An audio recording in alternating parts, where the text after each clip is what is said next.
पंकजा मुंडे यांच्या मेळाव्यात वाल्मिक कराडचे फोटो झळकतायत। वाल्मिक कराड सध्या जेलमध्ये आहे आणि मेळाव्यामध्ये मात्र त्याचे फोटो इकडे झळकतात। भगवान भक्तिगडावरच्या मेळाव्यामध्ये वाल्मिक कराडचे हे फोटो झळकतात। सरपंच संतोष देशमुख यांच्या हत्या प्रकरणामध्ये आणि खंडणी प्रकरणामध्ये वाल्मिक कराड सध्या तुरुंगवास भोगतोय, तो तुरुंगात आहे आणि त्याचे फोटो मात्र सध्या पंकजा मुंडे यांच्या भगवान भक्तिगडावर जो दसरा मेळावा होणार आहे या मेळाव्यामध्ये झळकतात आणि त्यामध्ये वी सपोर्ट वाल्मिक कराड अशा प्रकारचे हे फोटो झळकतात। आता अर्थातच यावर काय नेमकी पंकजा मुंडे यांची प्रतिक्रिया असणार आहे हे बघणं अत्यंत महत्त्वाचं ठरणार आहे। आणि या संदर्भात आणखी सविस्तर माहिती जाणून घेऊया। आमचे प्रतिनिधी महेंद्र मुधोळकर सध्या आपल्याबरोबर जोडले गेलेत। महेंद्र, खरं तर ही आश्चर्याची तितकीच धक्कादायक घटना आहे। भगवान भक्तिगडावरच्या दसरा मेळाव्याकडे संपूर्ण राज्याचं राजकीय वर्तुळाचं लक्ष आहे, कारण पंकजा मुंडे धनंजय मुंडे या मेळाव्यामध्ये बोलणार आहेत। मात्र वाल्मिक कराडचे फोटो आणि वी सपोर्ट वाल्मिक कराड असे हे सगळे फोटो झळकतात। काय नेमकं हे सगळं वातावरण आहे? अनुपमा, तसं जर पाहिलं गेलं तर गत वर्षीचा जो दसरा मेळावा होता, या दसरा मेळाव्याचं पूर्ण जे आयोजन आणि संयोजन जे होतं ते वाल्मिक कराड यांनी केलेलं होतं। मात्र वाल्मिक कराड हा सध्या तुरुंगात आहे।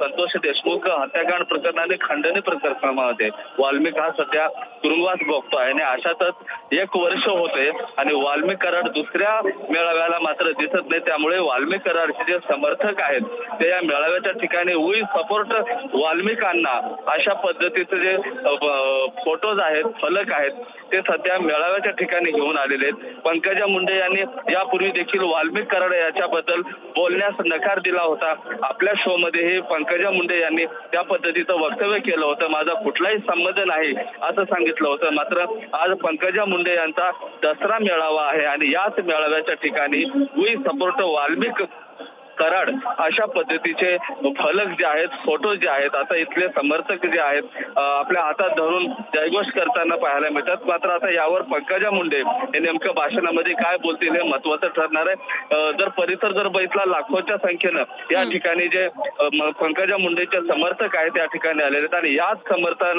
समर्थकामध्ये काही जे समर्थक आहेत त्यांच्या हातामध्ये मात्र वाल्मिक कराड याचा फोटो आपल्याला पाहायला मिळतोय।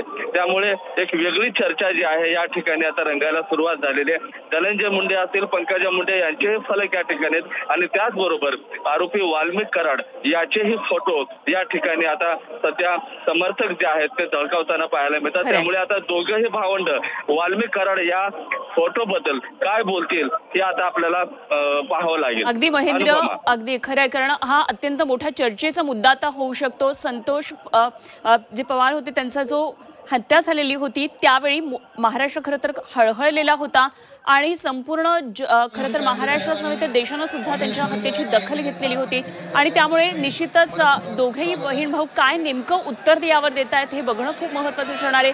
काय याचा उल्लेख करतायत का, या घटनेचा का अनुल्लेखाने सगळं टाळण्याचा प्रयत्न करणार हे सुद्धा बघणं अत्यंत महत्त्वाचं ठरणार आहे। धन्यवाद महेंद्र, दिलेल्या सगळ्या सविस्तर माहितीसाठी। वेळोवेळी आपण चर्चा करूया, आणखी तपशील आपल्याकडून वेळोवेळी जाणून घेत राहू। तुर्तास धन्यवाद। महेंद्र मुधोळकर आमचे प्रतिनिधी आपल्याबरोबर होते।